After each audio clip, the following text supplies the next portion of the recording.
Vande Mataram reporter live में आपका स्वागत है। देश से लेकर दुनिया तक राजनीति के गलियारों की खबर, हर उस बड़ी खबर पर हमारी पैनी नजर है। हमारे इस खास कार्यक्रम में शहर शहर से रिपोर्टर जुड़ेंगे जिनसे हम बड़ी खबरों पर अपडेट लेंगे। ईशा ठाकुर हमारी संवाददाता चंडीगढ़ से हमारे साथ जुड़ गई है और संजय चौधरी सहारनपुर से हमारे संवाददाता हमारे साथ जुड़ गए हैं। इनके अलावा जम्मू के श्रीनगर से हमारे संवाददाता अजहर हुसैन हमारे साथ जुड़ गए। आप सभी का बहुत बहुत स्वागत है। सबसे पहले ईशा, आपके पास आते हुए क्या कुछ खास खबरें हैं ईशा आज पंजाब और हरियाणा से?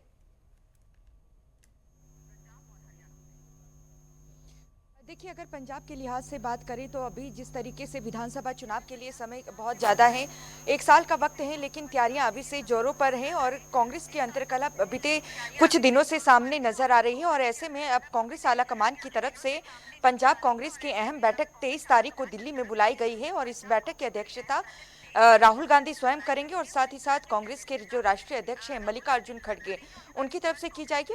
कांग्रेस के तमाम नेताओं को दिल्ली में तलब किया गया है और उनके साथ बैठक की जाएगी और एक सलाह ये भी दी जाएगी कि जो अंदरूनी अंतर्कलह है उसे मीडिया के समक्ष ना कहा जाए और साथ ही पार्टी के भीतर ही जो भी बात हो वो अपनी पार्टी के भीतर ही रखें और इस पर चर्चा की जाएगी ताकि आने वाले दिनों में कांग्रेस को किसी तरीके का नुकसान नहीं हो। फिलहाल पंजाब के जो पूर्व मुख्यमंत्री हैं और जालंधर से मौजूदा कांग्रेस के लोकसभा सांसद हैं चरणजीत सिंह चन्नी, उनकी तरफ से जिस तरीके से शनिवार को एक अहम बैठक एससी विभाग की पंजाब कांग्रेस की तरफ से बुलाई गई थी, जिसकी अध्यक्षता जो राष्ट्रीय अध्यक्ष हैं एससी विभाग के राजेंद्र गौतम, उनकी तरफ से की गई थी और चंडीगढ़ में ये बैठक थी। उस बैठक में चरणजीत सिंह चन्नी की तरफ से ये कहा गया कि अगर हम कांग्रेस की बात करें पंजाब की खास तौर से, तो यहाँ पर जो प्रदेश अध्यक्ष हैं या सीएलपी लीडर हैं या फिर पार्टी में जनरल सेक्रेटरी के पद पे जो भी हैं या महिला विंग की बात करें, बड़े पदों पर जो अपर कास्ट के नेता हैं उन्हें ये पोस्ट दी गई है और जो एससी विभाग के एससी कम्युनिटी से जो नेता आते हैं, अनुसूचित जाति के जो नेता हैं, उन्हें पार्टी के अंदर संगठन के अंदर बड़े पदों पर नहीं रखा गया है। उनका कहना है कि तो ये दलित जो, क्योंकि पंजाब की अगर बात करें यहाँ पर 32% जो है दलितों की संख्या है, तो चरणजीत सिंह चन्नी यही अपनी बात पार्टी फॉर्म में रखना चाहते थे, लेकिन उन्होंने जो अपनी दलितों को लेकर बात रखी है कि पार्टी में संगठन में जो जगह मिलनी चाहिए वो नहीं मिली है, तो इसको लेकर कई कांग्रेस के नेता मुखर हैं। पंजाब कांग्रेस के प्रधान हैं अमरिंदर सिंह राजा वड़िंग, उनका कहना है कि चरणजीत सिंह चन्नी दलित नेता हैं, यहाँ तक कि उन्हें तो मुख्यमंत्री बनाया गया था कि जब कैप्टन अमरिंदर सिंह को मुख्यमंत्री पद से हटाया गया और सीडब्ल्यूसी के मेंबर भी इस वक्त चरणजीत सिंह चन्नी हैं और ऐसे में चरणजीत सिंह चन्नी ये नहीं बोल सकते हैं कि दलितों को कांग्रेस में सम्मान नहीं दिया जाता है। इसको लेकर देखिए कांग्रेस की जो अंदरूनी आपसी अंतर्कलह है वो कहीं ना कहीं जगजाहिर हो गई है, एक दूसरे पर आरोप प्रत्यारोप ये नेता लगा रहे हैं और ऐसे में अब इनकी बैठक भी कांग्रेस आला कमान की तरफ से बुला ली गई है, ताकि क्योंकि हमेशा ये देखा जाता है कि कांग्रेस की अगर बात करें खासतौर से, क्योंकि अंदरूनी जो अंतर्कलह है जब चुनाव का वक्त आता है तो ये आपसी जो मतभेद हैं कांग्रेस में नेताओं के वो जगजाहिर हो जाते हैं और इससे कहीं ना कहीं पार्टी को नुकसान होता है। और इस वक्त कांग्रेस की जो स्थिति है वो किसी से छिपी नहीं है, एक एक करते जो राज्य है उनके हाथों से निकलते जा रहे हैं और ऐसे में मुख्य विपक्ष पार्टी कांग्रेस पंजाब में जरूर है, लेकिन उनकी उम्मीदें हैं कि इस बार सत्ता में आई जाए 2027 में, लेकिन जिस तरीके से अंदरूनी कलह का सामने आ रही है ऐसे में मुश्किल है कि एकजुट ये नेता हो पाएंगे। दूसरी तरफ अगर बीजेपी की बात करें तो पंजाब बीजेपी के वाइस प्रेसिडेंट हैं केवल सिंह ढिल्लों, उनकी तरफ से तो चरणजीत सिंह चन्नी को यहाँ तक कह दिया गया है कि आप पंजाब बीजेपी को ज्वाइन कर लीजिए और बीजेपी में आपका पूर्ण रूप से सम्मान किया जाएगा जिस तरीके से आप दलितों के मुद्दे को उठाते हैं। चुनाव के लिए 1 साल का वक्त है, लेकिन माना जा रहा है कि आने वाले समय में कई ऐसे नेता हैं जो अपनी पार्टी छोड़ सकते हैं और बीजेपी का दामन भी थाम सकते हैं। और इसके अलावा अगर हम युद्ध नशे के विरुद्ध की बात करें, जिस तरीके से पंजाब पुलिस की तरफ से ये दावा किया गया है कि अभी तक 45,000 के करीब जो नशा तस्कर हैं उनकी गिरफ्तारी की गई है और जो ये मुहिम चल रही है नशे के विरुद्ध, इसके तहत ताबड़तोड़ गिरफ्तारियां भी की जा रही हैं और शिकंजा कसा जा रहा है नशा तस्करों के ऊपर। इसको लेकर पंजाब के डीजीपी गौरव गौतम की तरफ पंजाब के डीजीपी की तरफ से यहाँ पर प्रेस कॉन्फ्रेंस बुलाई गई है और उनकी तरफ से यहाँ पर जो पीसी है वो 12 बजे के करीब ज़रूर की जाएगी, लेकिन वो बताएंगे कि क्या-क्या जो युद्ध नशे के विरुद्ध जो चल रहा है उसके तहत कितनी गिरफ्तारियां यहाँ पर की गई हैं, और जिस तरीके से पंजाब सरकार की ये मुहिम है, क्या सफलता यहाँ पर हासिल हुई है या नहीं। डीजीपी गौरव यादव की तरफ से यहाँ पर प्रेस कॉन्फ्रेंस की जाएगी। इसके अलावा पंजाब के मुख्यमंत्री भगवंत मान की बात करें, उनकी तरफ से आज कैबिनेट की अहम बैठक बुलाई गई है। दोपहर 12 बजे मुख्यमंत्री आवास में ये बैठक होने जा रही है और माना जा रहा है कि कई महत्वपूर्ण जो मुद्दे हैं उस पर चर्चा होगी, और कहीं फिलहाल एजेंडा जो है अभी जगजाहिर नहीं किया गया है। माना जा रहा है कि कई बड़े जो एजेंडे हैं उस बिल्कुल पे आज बिल्कुल चर्चा ईशा, की जा देखने वाली सकती है बात और होगी मोहर कि भी किन लग मुद्दों सकती को है। लेकर इस बैठक 22 में बात तारीख की की अगर जाती बात है। करें, अजहर, आपके पास आते हुए क्या कुछ खास खबरें हैं अजहर आज जम्मू कश्मीर से?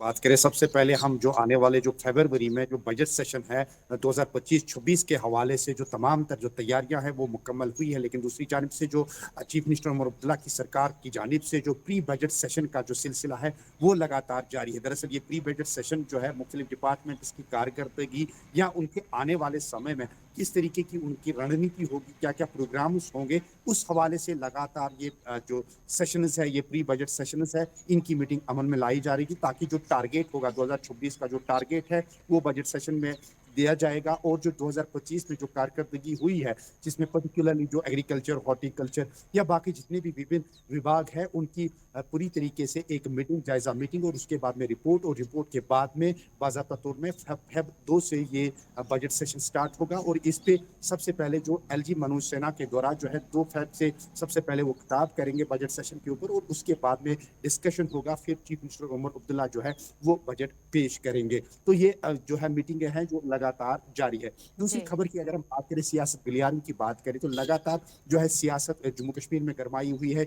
चाहे जम्मू को अलग करने की बात की जा रही है या कश्मीर को अलग करने की बात की जा रही है, इस हवाले से जो मुख्तलिफ पार्टियां हैं उनकी जानिब से जो मीटिंगों का दौर है वो चलता आ रहा है। और उसी में लगातार जो मीटिंग है, क्योंकि आने वाले समय में अभी बल्दियाती यानी यूएलबी चुनाव भी होने जा रहे हैं, पंचायती चुनाव भी आने जा रहे हैं, तो इस हवाले से जो तमाम जो तैयारियां हैं वो भी कहीं ना कहीं सियासी पार्टियों में यहाँ पे साफ तौर पे दिख रही है। नेशनल कॉन्फ्रेंस की जानिब से 2 आज अमल में लाया गया है, जिसमें बीते दिन जो है डॉक्टर फारूक अब्दुल्ला इस मीटिंग में शामिल हुए। उन्होंने साफ तौर पे कहा है कि पार्टी को अंदरूनी तौर पे जो है मजबूत किया जाए। जहां तक कश्मीरी पंडितों का सवाल है, जो एक प्रेस वार्ता के बाद में जो सवाल पूछा गया डॉक्टर फारूक अब्दुल्ला से, तो उन्होंने साफ तौर पे कहा कि कश्मीरी पंडित आ सकते हैं, वापस आ सकते हैं, क्योंकि अब सिचुएशन जो है बिल्कुल नॉर्मल हो चुकी है। लेकिन दूसरी जानिब से आज दूसरा दिन है और आज ये आशंका लगाई जा रही है इस मीटिंग में चीफ मिनिस्टर उमर अब्दुल्ला जो कि पार्टी के जो प्रवक्ता भी है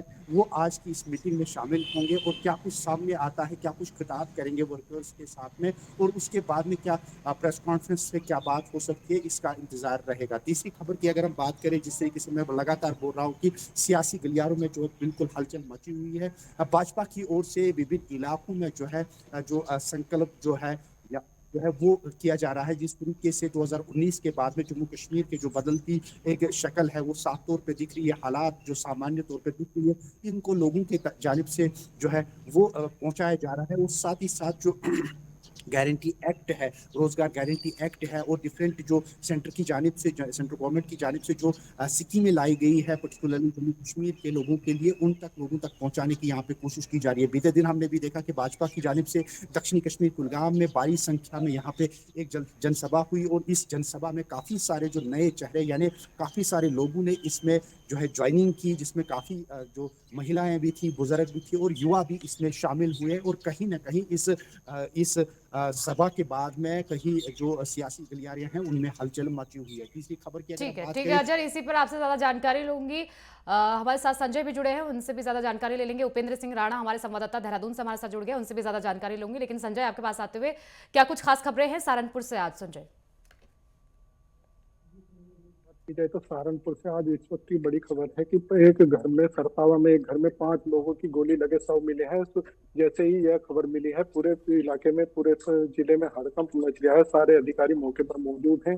बताया जा रहा है कि 5 लोग एक कमरे में थे जिनके गोली लगे शव मिले हैं। तो बात की जाए तो इसमें जो अशोक है वह अमीन बताए जा रहे हैं। सर नकुड़ में अमीन थे और उनके 2 बेटों के और उनकी पत्नी के और उनकी माता के 5 लोगों के गोली लगे शव मिले हैं, जिससे पूरे जिले में हड़कंप मच गया है। आला अधिकारी हो चाहे राजनेता हो, सब सहारनपुर के सरसावा पहुंच रहे हैं। ऐसे में सभी एंगल से पुलिस प्रशासन भी जांच कर रहा है। डीआईजी हो, एसएसपी हो, सभी मौके पर मौजूद हैं और यहाँ पर बारीकी से जांच पड़ताल की जा रही है। सहारनपुर में इस तरह की घटना होने से पूरा इलाके में सनसनी फैल गई है और लोग जिसको भी है समाचार में लाया हुआ है इसकी तरफ दौड़ता वो आ रहा है। पुलिस प्रशासन पूरी तरीके से देख रहा है कि किस सभी एंगलों पर जांच कर रहा है। सारे अधिकारी मौके पर मौजूद हैं। सभी शवों को कब्जे में लिया गया है और पोस्टमार्टम के लिए भेजा जा रहा है। फोरेंसिक टीम भी हर बारीकी से जांच कर रही है। पूरे इलाके को सील किया गया है। जी जी संजय, घर पे कौन कौन मौजूद था? सिर्फ ये 5 लोग ही मौजूद थे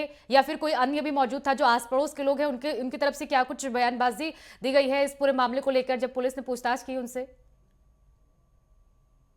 जी बताया जा रहा है कि 5 ही लोग घर में मौजूद थे। अब भी सभी एंगलों पर पुलिस जांच करी है। हत्या या आत्महत्या दोनों चीजों को लेकर जांच की जा रही है। बताया जा रहा है कि 3 अवैध तमंचे भी वहीं पर पड़े मिले हैं और जैसा कि 2 बेटे थे उनकी गोली लगे शव मिले हैं, पत्नी का शव मिला है, माता का शव मिला है और जो अमीन थे उनका भी गोली लगा शव मिला है। ऐसा भी अंदेशा लगाया जा रहा है कि किसी एक ने इन सबको गोली मारकर फिर खुद भी आत्महत्या कर ली हो। तो सभी एंगलों पर जांच की जा रही है। अभी पड़ोसी भी कुछ बताने को तैयार नहीं है। सभी एंगलों से जांच की जा रही है। सीसीटीवी कैमरे भी खंगाले जा रहे हैं। पुलिस प्रशासन पूरी तरीके से यहाँ पर मौजूद है और सभी एंगलों पर जांच कर रहा है।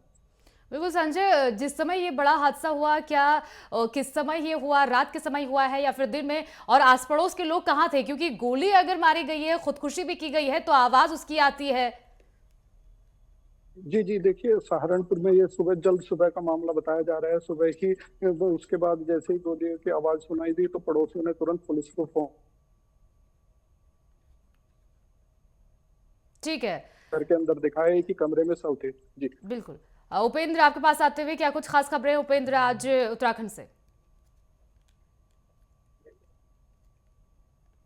देखिए, आज बड़ी खबर की अगर बात की जाए तो जिस तरीके से अब कांग्रेस 2027 के विधानसभा चुनाव को लेकर एक तमाम जो रणनीति है वो बनाने की कोशिश में अब पूरी तरीके से जुटी हुई है। कांग्रेस की जो प्रदेश प्रभारी है कुमारी सैलजा, उन्होंने कल देर शाम को जिस तरीके से ऑनलाइन के माध्यम से कांग्रेस के जो प्रदेश अध्यक्ष हैं गणेश गोदयाल से तमाम बड़े नेताओं से जिस तरीके से बैठक की है और केंद्र सरकार की जो योजना है जो जिसका मनरेगा से नाम बदलकर विकसित भारत जी राम जी को लेकर जो है अब प्रदेश भर में केंद्र सरकार को घेरने का काम जो है वो किया जाएगा। उसको लेकर एक योजना जो है वो बनाई जा रही है जिसमें ब्लॉक स्तर से लेकर जिला स्तर और प्रदेश स्तर पर जो है प्रदर्शन जो है वो केंद्र सरकार के खिलाफ जो है वो किया जाएगा और केंद्र सरकार को घेरने का काम जो है वो किया जाएगा।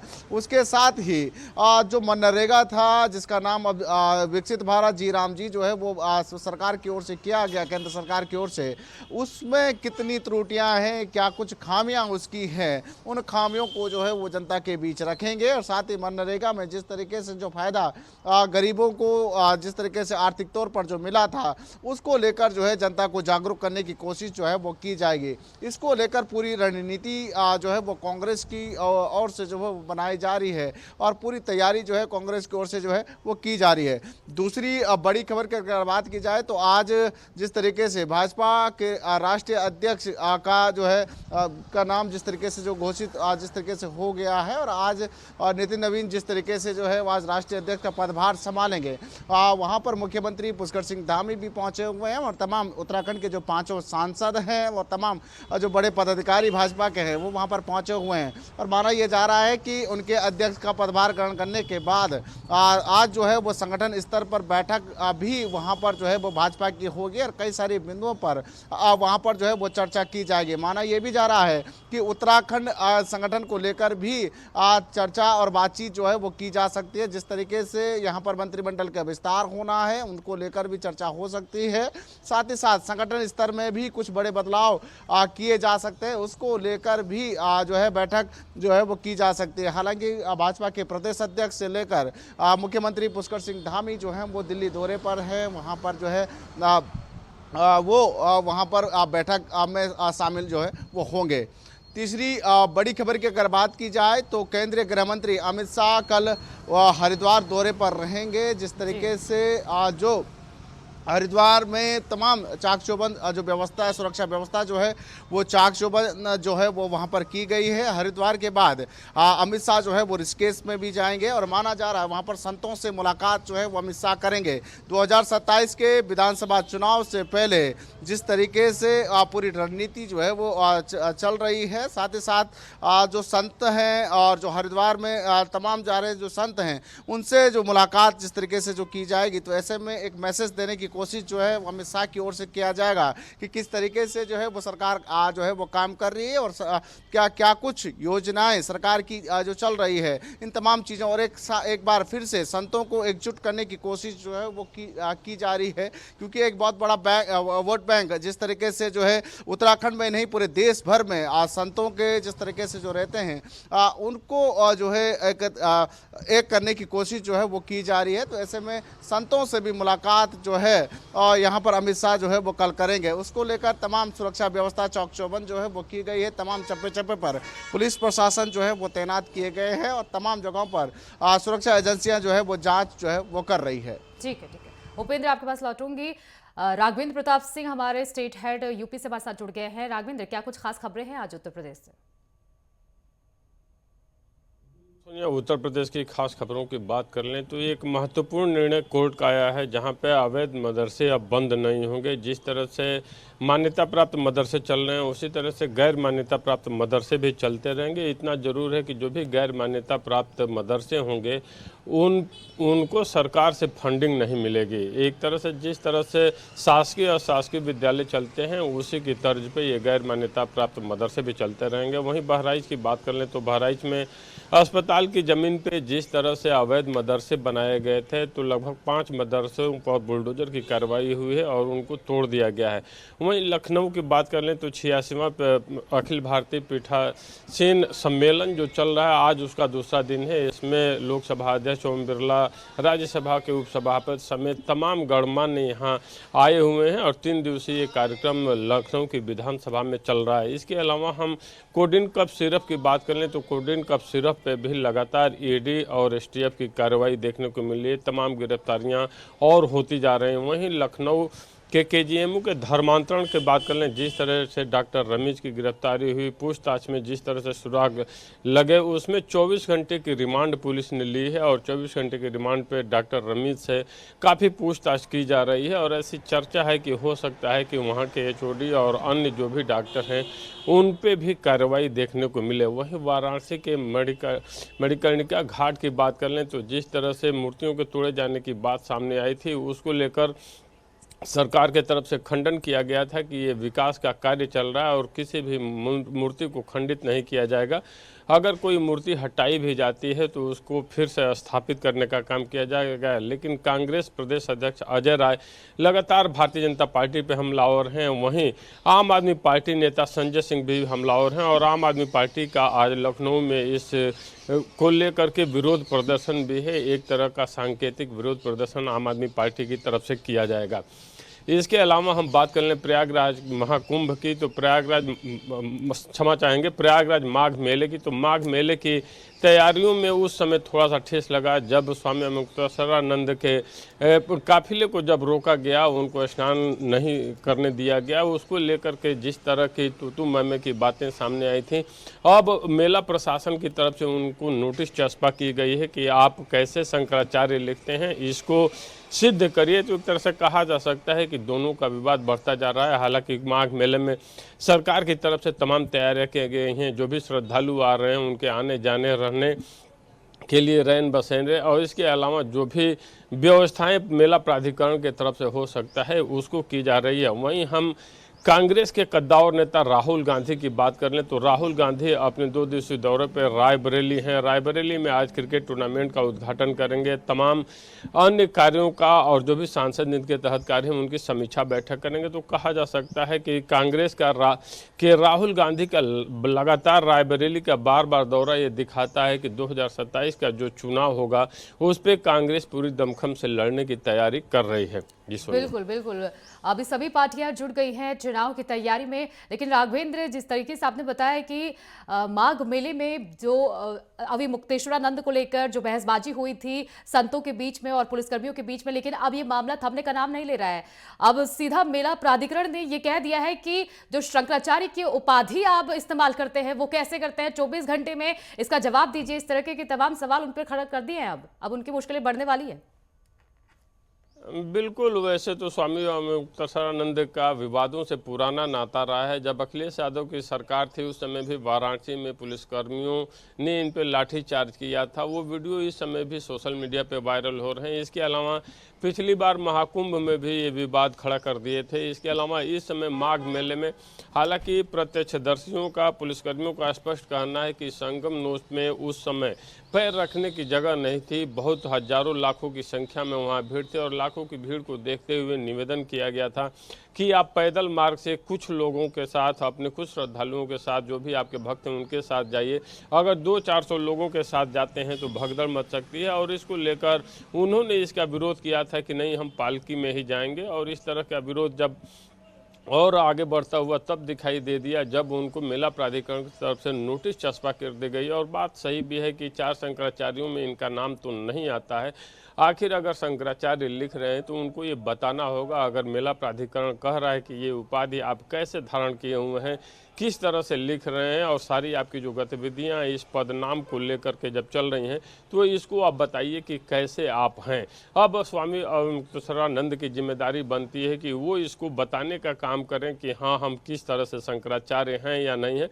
इतना जरूर है, माघ मेले के बहाने ही स्वामी मुक्तेश्वरानंद फिर से विवादों में है। अब देखना होगा कि मेला प्राधिकरण और स्वामी के बीच में ये जो विवाद है कहाँ जाकर के थमता है। बिल्कुल बिल्कुल। राघवेंद्र, अजहर आपके पास आते हुए कि अजहर, जम्मू कश्मीर के सीएम उमर अब्दुल्ला ने अमित शाह से मुलाकात की है। अगर बजट के लिहाज से देखा जाए तो ये मुलाकात कितनी अहम मानी जा सकती है? इस तरीके से मैं पहले ही जो है बयान कर रहा था कि बजट से पहले जब मीटिंगें, उन्होंने विभिन्न विभाग की मीटिंगें ली, लेकिन उससे पहले वो वजीर दाखिला से मिले और वहाँ पे दिल्ली में उनसे मीटिंग ली बजट सेशन के हवाले से। और उसके साथ साथ जो सिक्योरिटी सिनेरियो के हवाले से भी उन्होंने जो है वहाँ से मीटिंग ली। बाद में अभी ये नोटिफिकेशन जारी हुई है कि प्री बजट सेशन के लिए विभिन्न विभागों से वो मीटिंग लेंगे और तमाम तर जो रिपोर्ट्स है या 2025 की जो कारकर्दगी है उस पर बहस होगी और 2026 का जो लक्ष्य होगा उस पर भी बात होगी। लेकिन इसके बाद यह है कि उसके बाद में जो चीफ मिनिस्टर उमर अब्दुल्ला है वो स्टेक होल्डर्स के साथ भी मीटिंग करेंगे और उसके बाद में बाज़ाब्ता तौर पे जो बजट सेशन है वो स्टार्ट होगा और फिर बजट जो है वो पेश किया जाएगा। दूसरा अपडेट यहाँ पे यह है कि पटन इलाके में अभी जो है सड़क के किनारे से एक सस्पेंशन एक चीज, संदिग्ध चीज दिखी है, जिसके बाद में अभी उस स्थान पे पहुंची है और यहाँ पे खंगाला जा रहा है कि किस तरीके का ये जो यहाँ पे शय या चीज रखी है और इसकी पूरी तरीके से जा रही है। सिक्योरिटी फोर्सेस और पुलिस की जानिब से वहाँ पे टुकड़ियां भेज दी गई है और वहाँ पे निरीक्षण किया जा रहा है कि क्या ये बम है या और कुछ चीज है, लेकिन अभी तक इसमें जो है ऑफिशियली तौर पे पुष्टि नहीं हो पा रही है कि ये चीज क्या है। दूसरी जानिब से सिक्योरिटी सिनेरियो यानी 26 जनवरी से पहले पूरे जम्मू कश्मीर में सिक्योरिटी हाई अलर्ट मोड पे है। जगह जगह पे फ्रिस्किंग की जा रही है, पर्टिकुलरली जो पीर पंचाल एरिया है, राजौरी, पुंछ या LOC के सटीक वाले इलाके है, कुपवारा है, नॉर्थ कश्मीर का कुपवारा इलाका है या राजौरी पुंछ इलाके की बात करें, सांबा इलाके की बात करें, तो यहाँ पे सिक्योरिटी फोर्सेस जो है बिल्कुल चाकू चौबंद और अलर्ट जो है वो दिखाई दे रही है। ड्रोन के जरिए जो है पूरी तरीके से निगरानी की जा रही है। और बीती रात भी हमने देखा कि लेट आवर्स तकरीबन 12 बजे के करीब भी सिक्योरिटी फोर्सेस की जो है मेन रोड नेशनल हाईवे के ऊपर देखी और यहाँ पे भी उन्होंने फ्रिस्किंग की और हर एक व्यक्ति से, हर एक संदिग्ध व्यक्ति से यहाँ पे पूछताछ की जा रही है, तलाशी कार्रवाई की जा रही है। वाहन चालकों को या उसमें सवार जो व्यक्ति अगर कहीं पे भी कोई संदिग्ध शख्स मिलता है तो उसको बाहर निकाल के उसकी तलाशी कार्रवाई की जाती है। तो कहीं ना कहीं 26 जनवरी से पहले इस तरीके की सिक्योरिटी फोर्सेस की अलर्टनेस की वजह से जो है, जैसे कि मैं पहले ही बता रहा था, कल भी हमने रिपोर्ट में बताया था कि सिक्योरिटी फोर्सेस ने पहले ही जो है एडवाइजरी जारी की है कि POK में अभी भी जो है कुछ लॉन्चिंग पैड्स जो है वो बनाए गए हैं। हालांकि ऑपरेशन सिंदूर के बाद में, ऑपरेशन सिंदूर के दौरान उन लॉन्चिंग पैड्स को बिल्कुल ध्वस्त किया गया था, लेकिन अब की बार